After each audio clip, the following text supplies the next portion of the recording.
Bismillahirrahmanirrahim. Assalamualaikum warahmatullahi wabarakatuh. Perkenalkan, nama saya Muhammad Irfan Rusdi, jurusan Administrasi Publik semester 6 dengan NPM 09105804190059. Jadi pada kesempatan ini saya akan memaparkan tugas dari MK teori-teori administrasi.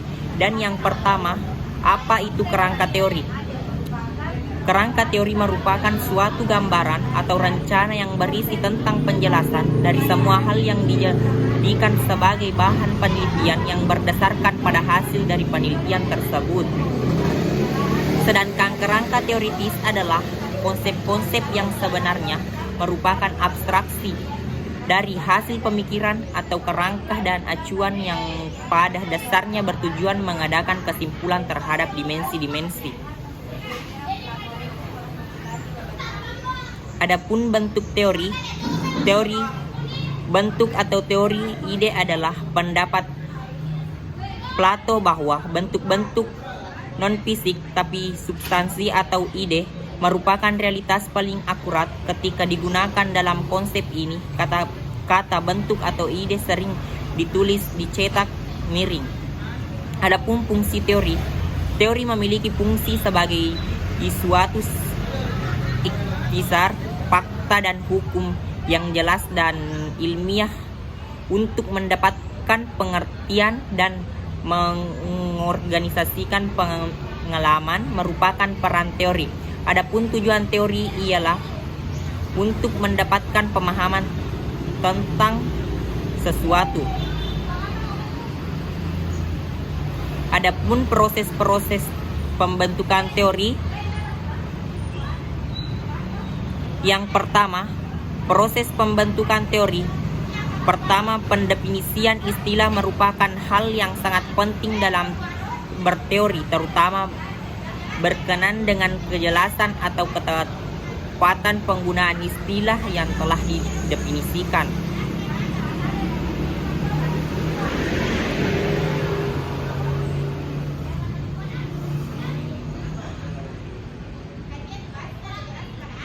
Dan yang kedua, klasifikasi, yaitu pengelompokan informasi-informasi yang relevan dengan kategori-kategori yang sejenis. Klasifikasi juga merupakan pengelompokan fakta dan generalisasi ke dalam kelompok-kelompok yang homogen tetapi tidak menjelaskan interrelasi antar kelompok atau interaksi antar fakta dengan generalisasi dalam suatu kelompok.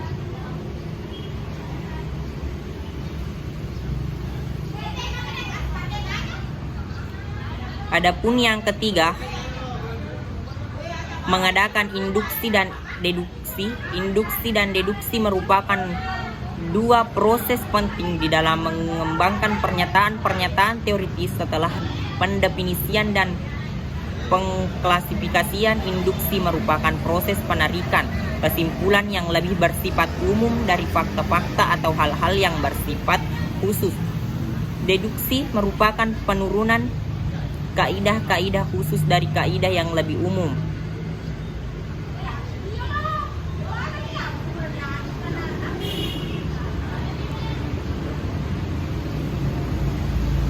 Adapun yang keempat,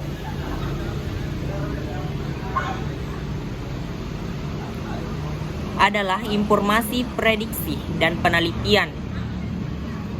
Pembentukan suatu teori yang kompleks mungkin berpangkal dari inferensi, yaitu penyimpulan dari apa yang diamati. Inferensi ini mungkin ditarik melalui perumusan asumsi, hipotesis, dan generalisasi dari hasil-hasil observasi sesuai dengan fungsi dari teori, yaitu memberikan prediksi. Teori yang juga berkembang melalui prediksi dan juga penelitian. Ada prediksi dibuktikan dengan suatu penelitian, tetapi ada juga prediksi yang tetap sebagai prediksi.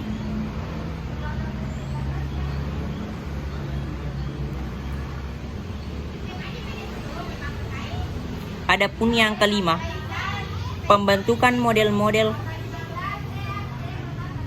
Karena yang dicangkup dengan teori yang sering menyangkut hal-hal yang sifatnya abstrak dan kompleks, maka untuk memberikan gambaran yang lebih konkret dan sederhana dibuat model-model. Model ini menggambarkan kejadian-kejadian serta interaksi antara kejadian.